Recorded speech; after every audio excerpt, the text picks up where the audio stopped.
What's up, everybody, and welcome back to the Nerd Castle. It's time for another video on Star Renegades. This is one of those games that I spent 3 or 4 hours playing it on stream the other day and really ended up liking it, so I figured we would touch base back on it, and you guys can use the VOD to see my in-depth playthrough if you wanted to. We covered this game back before it fully came out, so we played like basically a demo for this game, and it was just kind of like bad timing.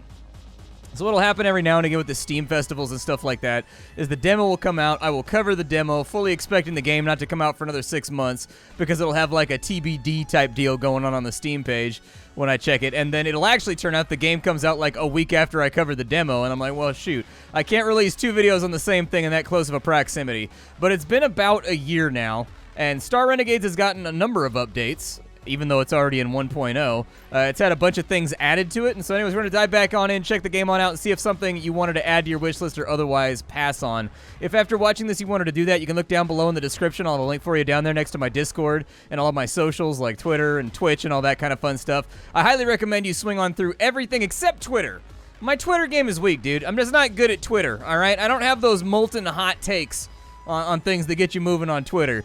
But Twitch and Discord, those are both a buttload of fun. A load full of butts of fun. So anyways, Star Renegades, let's dive straight on in. This game has kind of like this game has the distinction of probably being one of the prettiest pixel art games I've ever seen in my life. We're not going to play the tutorial. I'll just give you kind of like a synopsis of what the storyline is as we're loading on in. The storyline is actually, I think, a major weakness in this game.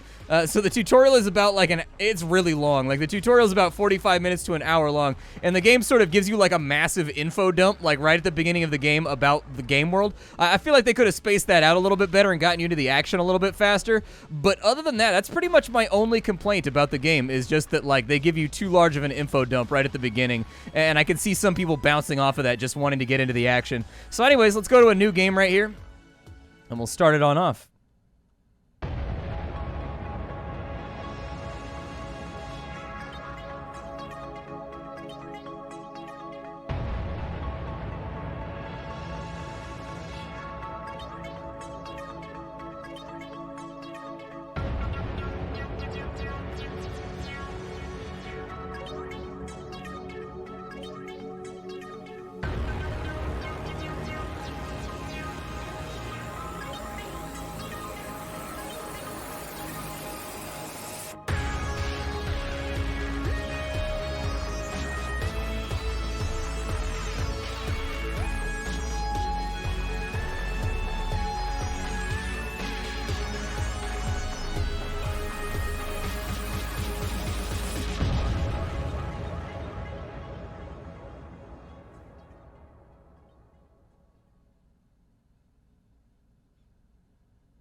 Alright, so the general storyline is thus.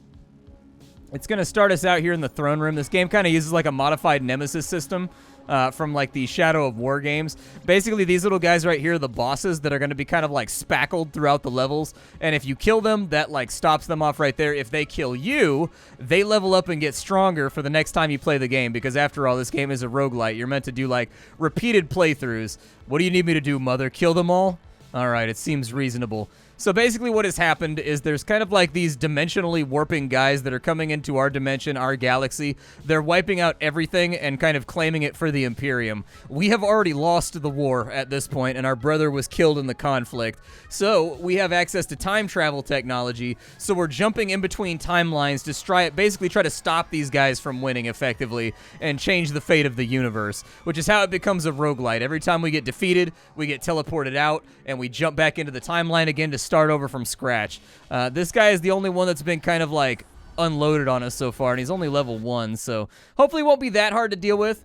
So welcome on into Rosker's Bay. This is going to be the first level.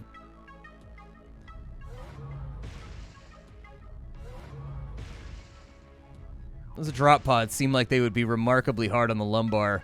Sorry about that. The engineers said the landing would be smoother. I've gone through worse landings lately. As long as you and Justin arrive, it's a success in my book. Justin is this little robot right here, this little cat robot. You should help your companions with their pods. It seems like they're having a little trouble with the hatches. Alright, so we're going to pull out our little buddies over here. Come on, Justin, help me out. Alright, so let's go ahead and we'll pull the Saboteur on out. There you go. And so Nodo Calthoris is our first character. He's basically a rogue. He's supposed to be in the back line doing all kinds of crazy stuff. He can plant bombs. He can plant landmines. He can do all kinds of fun stuff. I'm locked and loaded and ready to roll out. Let's smoke these bogeys. What are you doing? Just talking like a space marine. You don't like it? I can switch to Nodo normal style. Yeah, do that. No problemo. Normal it is, boyo. All right, and then we've got our other guy over here, the Archon.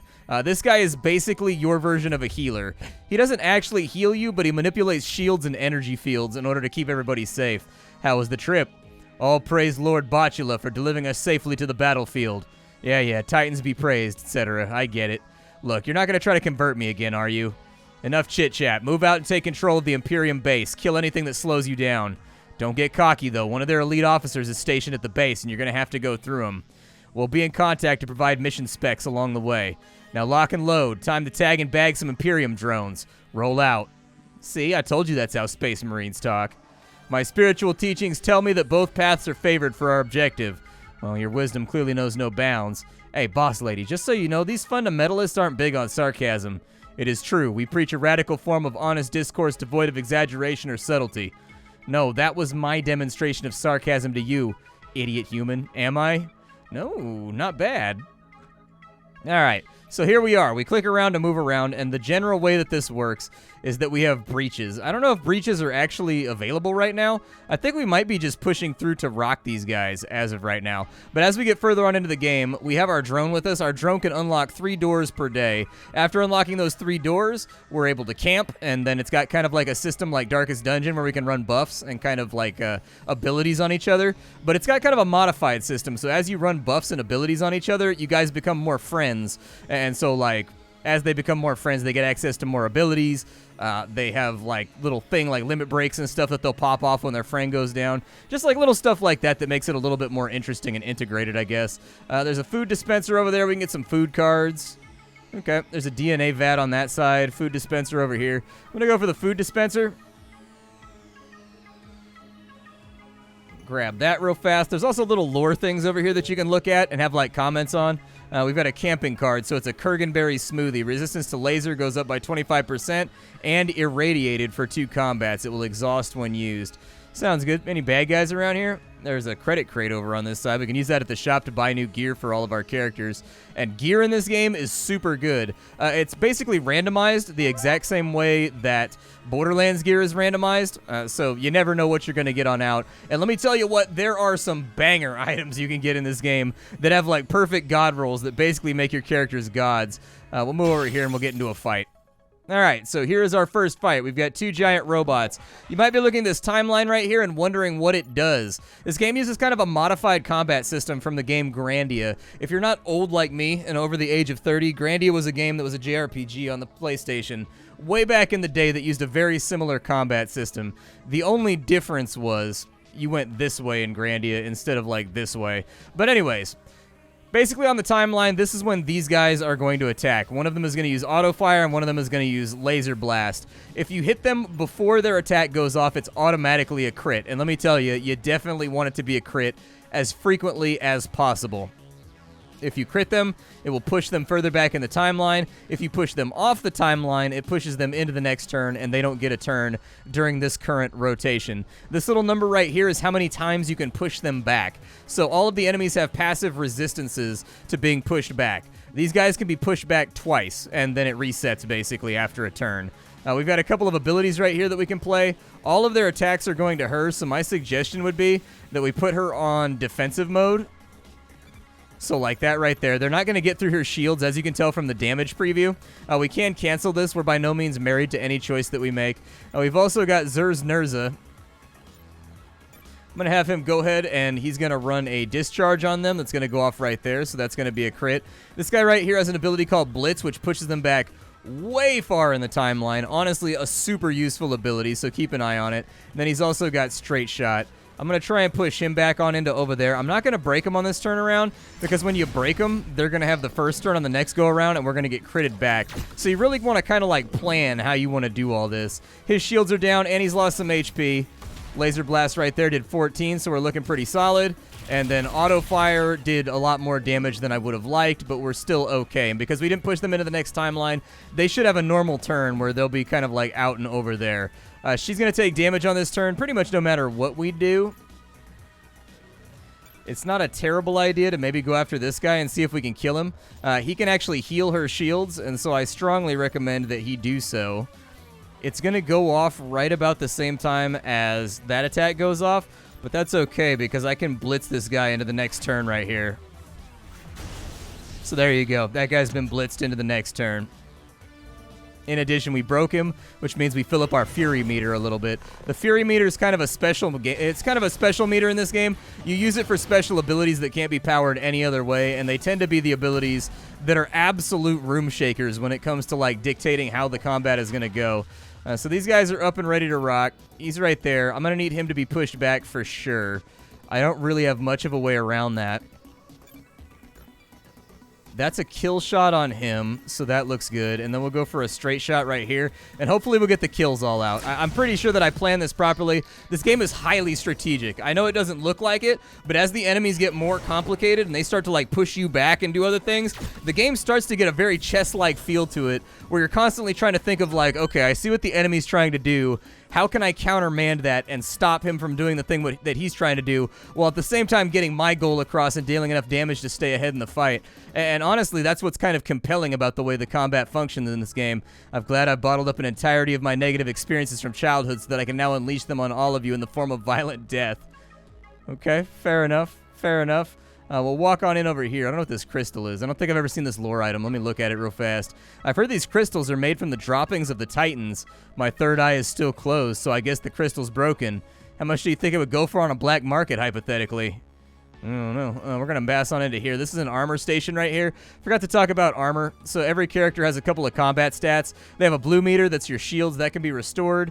They have this right here, which is armor, which is flat damage negation. So if anybody tries to hit our main character with less than 15 damage, she just won't take damage. And the only way to get this off of her is to deal a hit that deals damage and also shreds armor. And so one of the fundamental mechanics you're going to have to learn to deal with in the game is like, how do you shred armor off of your opponent fast enough to stay ahead of them before they shred your armor off? Because the first person to get there is going to be the one that's dealing all the damage as far as combat is concerned. Now we have an armor station right here. It'll full repair everybody's armor, and then we can give somebody a permanent buff.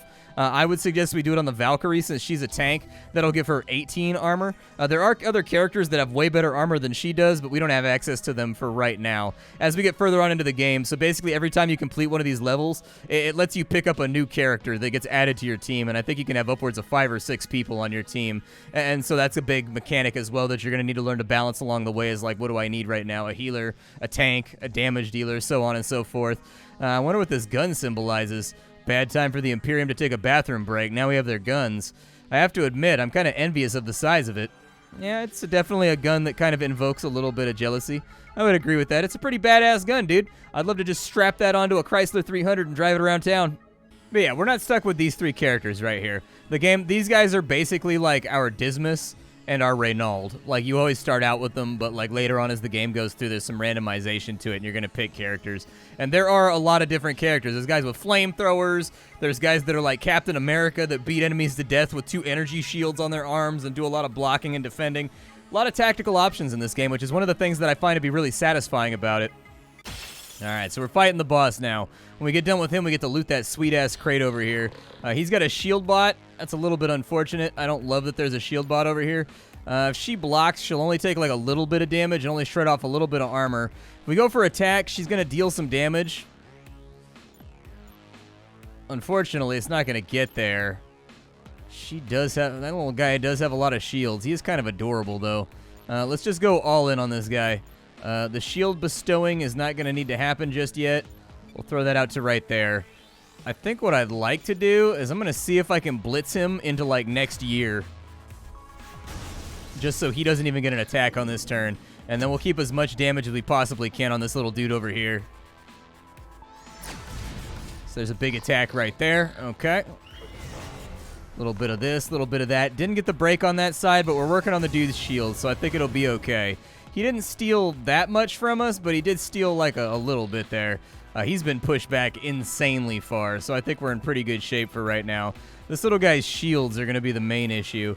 If I can push him back like a little bit further, I can get a cleave off on him. So let's go ahead and do that one more time. There's no like cooldown or anything on the blitz, so as long as their resistance hasn't been capped out, you should be able to get the blitz off. And then we'll go ahead and cleave this guy right here for like a super hit. In addition, you can look at enemies. Every single attack has a different type of its damage. So there's like light, there's flurry, there's heavy, there's medium, and different enemies have different traits and weaknesses versus different things. So like this guy right here is weak versus normal attacks, which is why this is going to be a kill shot, for example. On top of that, your attacks all have different abilities. So like your discharge does 10 damage to all enemies, and if it's a crit, it does 3 extra damage and it shears off 1 armor. You see what I mean? And so like there's a lot to pay attention to with this game, trust me. I definitely recommend getting those shields restored just in case. There goes our kill shot right there, so that little dude is down. Love the lighting and the particle effects in this game. It is absolutely gorgeous. It's one of those games that you just kind of drink in as you're playing it. Let's try this. He's doing fire. What does fire do? Doesn't seem like it does much. Nodo, blitz him.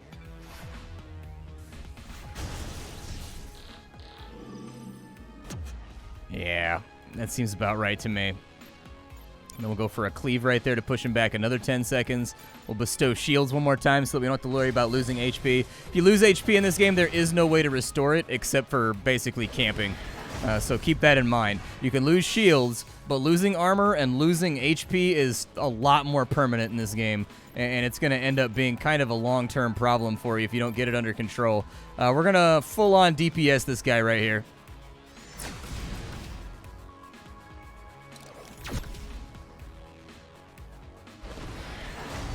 Very nice. Very, very nice. His HP is held. He's fired a giant cannon blast at us, but since we're kind of like in the grace period of the game right now, this is not going according to plan. Oh, he's going to run for it. Don't let him get away. If he gets away, I think he levels up and he gets stronger the next time around. So we definitely don't want him to escape this combat if we can help it. It basically functions the exact same way that Shadow of War and Shadow of Mordor do. So we took him out. Good. And so we've got ourselves some intel, and then we got ourselves some DNA.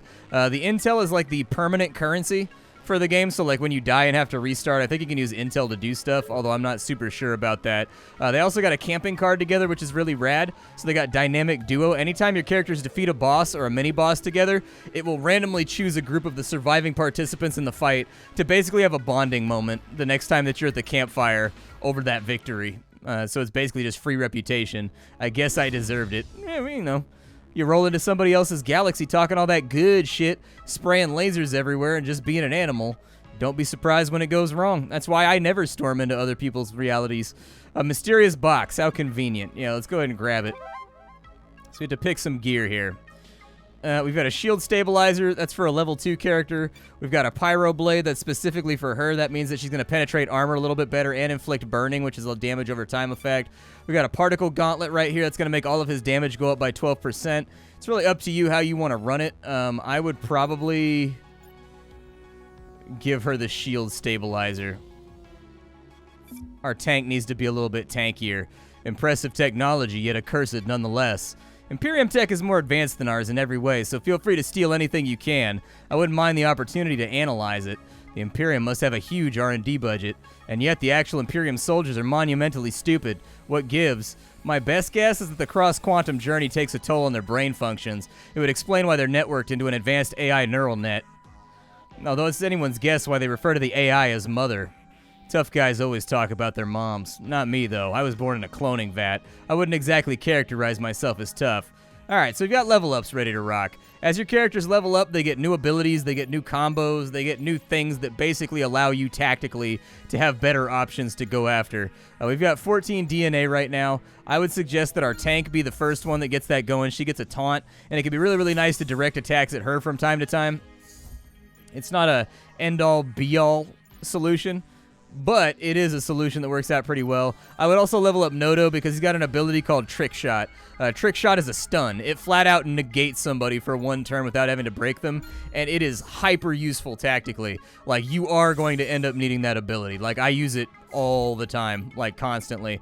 We should also probably equip the shield stabilizer. There we go. So there's some extra shields. Looks good, and then we'll go on back.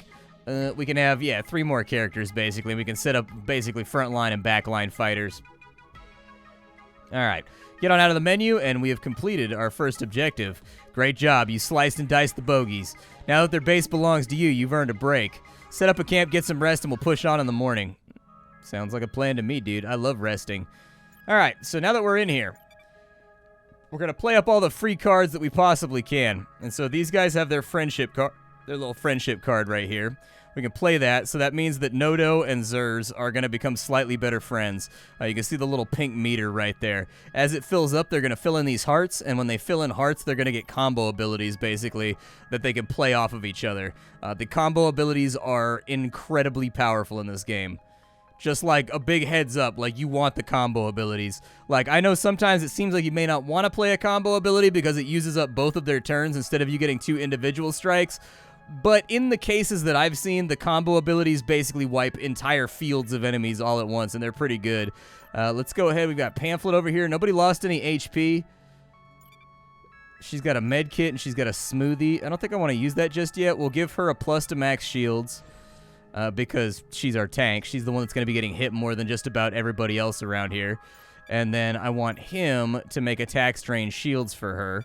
That sounds really nice as well. And as of right now, we haven't unlocked a lot of cards because we're low level. And so there's not going to be a lot of things that we can play around with just yet. But we can just straight exit the camp whenever we feel like it. Okay, so now we have a real boss that we've got to contend with. Voral Zemo. This guy seems like he's going to be pretty tough. He's got advanced regenerating shields. His attacks are faster. He gets enraged when he's hit with pulse damage. He's going to be a little bit more of a headache to deal with, but I think we should be all right so long as we use our DNA intelligently. All right, so this mission update right here, it's just going to let you know that they're locking down areas. In the interest of showing off as much of the game as I possibly can, we're just going to skip this right here. But basically, they carve up the areas into little sectors. You pass through these little gates right here. As you can see, they're now locked. We can unlock 3 gates per day, then we rest. We have 3 days, so in total, we can open up 9 gates. And you kind of want to, like, tactically figure out how you want to move through the level before you do that. So this area is about to be locked down. There's no bad guys in here. It also doesn't... Oh, there is bad guys in there. Okay. Over here, we can enhance our armor. There's a defense gun over here. There's a defense gun over here. There's loot over there. There's an epic right there, which I really, really want. There's a healing kit. I think...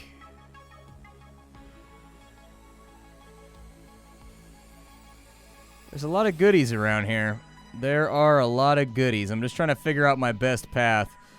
We kind of need to make it to here. This is where we're going to fight the boss at the end of the 3rd day. This is a lockdown terminal. It turns down any areas that have been locked down, in case you're wondering about that. I'll probably just go for the objective, and then we'll loop our way around behind and just try to get our hands on whatever we can. So let's go ahead and breach this little area right here. There you go. It's been breached. Let's grab our armor station. And then I'll give the Valkyrie 4 more armor because she's our tank after all. On this side, we have Jethro Brishin. Them robots named Jethro out here. We gonna go fight ourselves, Jethro out here. We take 15 damage right there from the AA gun when we enter into this area. And then we've got to fight this big bastard. He's got Laser Storm going, huh? All right. Well, I'm going to go with a Blitz to break him real fast. So he's been broken. We don't have to worry about him doing any gangster stuff on this first turn. And then I'm going to say to go with a cleave right there. And then, like, he's going to attack first if I go with discharge. I'd rather not have him discharge. So I'm just going to have him defend because I'd take the superior pushback from her hit over him, like, wasting it, basically. We've gotten through the shields, so that's great. He is now wide open to be messed with. And then what I'm going to do is we're going to do Trick Shot, which is our first Fury ability. It's going to stun this guy, so we get 2 free turns worth of damage. So there you go. He's now stunned. We don't have to worry about him until the next turn. We're going to go for another cleave right there, another big crit, and then we'll go after that. I just don't want to eat that laser storm. I don't remember what laser storm does, but it sounds like nice. It sounds like it's going to be miserable, and I'd rather not get hit by it. He's apparently now charging up, which is also equally horrifying. Hopefully I can kill him right here. We're just going to go full-on damage. There it is. We got the kill shot on this turn. Very nice. I do love the way that information is relayed to the player in this game. I like that a lot. I like how every activity and every counter activity gives you a play-by-play as to like what is going to happen. You know exactly how much damage you're going to take. You know exactly how much shield you're going to lose. You know exactly where you're going to kill an enemy at. I appreciate that because this is a game where every choice kind of matters in combat. It really sincerely does. We've got some rare equipment over there. I'm tempted to go get it. Let's go ahead and level up our last guy real fast, so that at least everybody's level 2. I tend to forget to level people up. I gave him some more HP and a little bit more shields, I think, so that'll be nice to have. I'm going to go fight... Yeah, I think I'm going to go fight him. Why not? Let's go do it. These anti-Imperiumers are just a bunch of hooligans with nothing better to do. It's an honor to serve in Mother's fight against them. We might take a little bit of a scuffing here. Oh, he's got Overwatch up, too. That kind of sucks. So what Overwatch does is if we do anything, we get into trouble. So we get shot back. He gets enraged versus light damage. Okay. The Overwatch is kind of problematic. I don't know how I want to deal with it. Okay, well, let's break one of you guys then. We do have that med kit up in the top left corner, so like I'm not that worried about taking a little bit of damage right here. I prefer not to, but sort of life.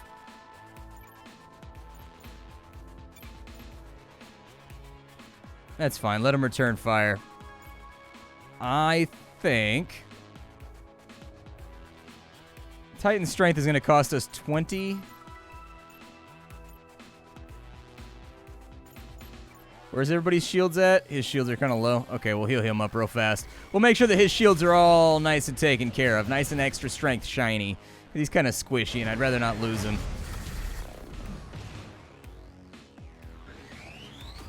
Definitely would prefer that one of these enemies dies sooner rather than later.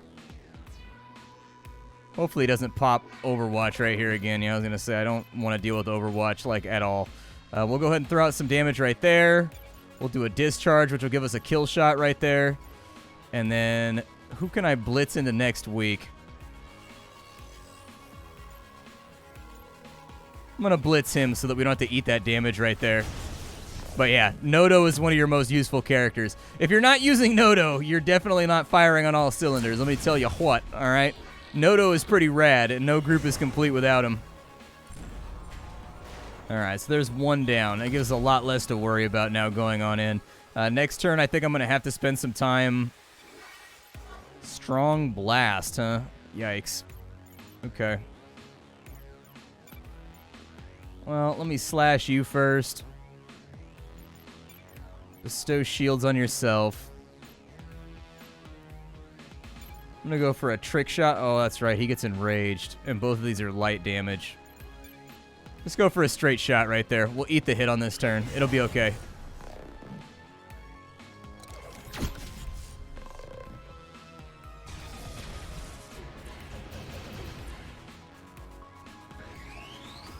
I don't know why they're focusing on him so much. It's kind of an interesting predicament. They really haven't gotten through any of my shields yet, though, so eh. He's doing a strong blast over there. Okay. We'll kill him off. Bestow some shields to the tank. And then you just straight shot him, I guess. We'll shave off some armor here.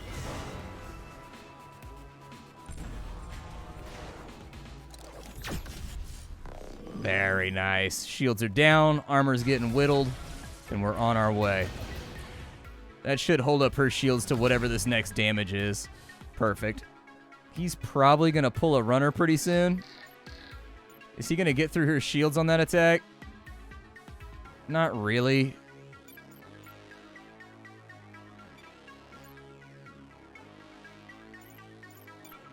Yeah, just go with the discharge, I guess. And we'll just all... Like, my worry is that he's going to run away, and then he's going to level up. And I don't want to deal with that right now. I mean, it's not even a problem right now. It's a problem for future Splatty. But I've noticed that, like, I frequently procrastinate and create problems for myself later on in life when I could just take care of it right now. So, like, why do that? You know what I mean? Why do that? Yeah, you go ahead and defend on us. She's going to lose some armor right there, which sucks. I hate that, but suppose that's life. Continue just blasting away.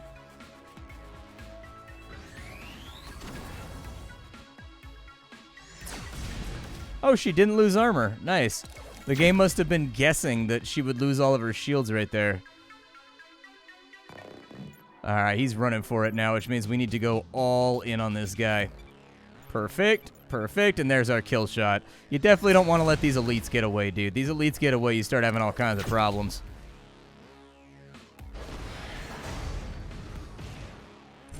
There we go. And so Tylen Beerus has been eliminated. Got 11 DNA for that. Very cool. And then they got a relationship building card as well. Don't you just love it? Bye, Tyron. Farewell. See you in a different timeline. But yeah, my name is Splattercat, dude. I like this game a lot. Star Renegades. It's one of those games that, like, I didn't get to check out fully back when it first came out, but if you wanted to see more, I've got a VOD on Twitch right now where I played the game for about 4 hours, and I was just relentlessly impressed with it. It's a really, really good game where the tactical layers just keep growing, and, like, I was surprised with how entranced into the game that I got as I got further. It was just like every time I felt like I got a handle on things, they introduced some new enemy that forced me to play in a different way, or forced me to consider adding a character to the party that I hadn't considered before, and I really, really enjoyed it. So the game's had, I think, 2 or 3 free updates now, like free DLCs that have added more characters, more bosses, more storylines and stuff like that. The game is really, really cool. I can't recommend it highly enough. I'll see y'all later. Thank you for stopping on in. How you doing? Take care, everybody.